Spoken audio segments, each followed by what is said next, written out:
Ay, hindi, tanong ko na lang, anong tawag dito? Paano kayo nagkakatulungan when it comes to, kasi first time how do you support each other pagdating dun sa magaganap sa Araneta?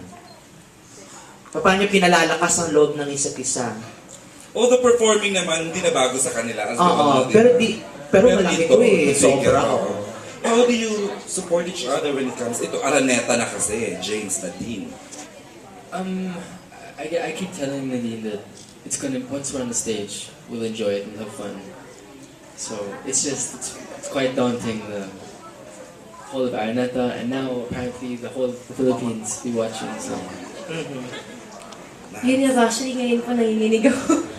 Hindi ko alam kung adrenaline or kinakabahan ako. But then, nung sinabi po ni Sir EJ na pay-per-view, parang, oh my God, parang lalo kong kinabahan. But then James is there.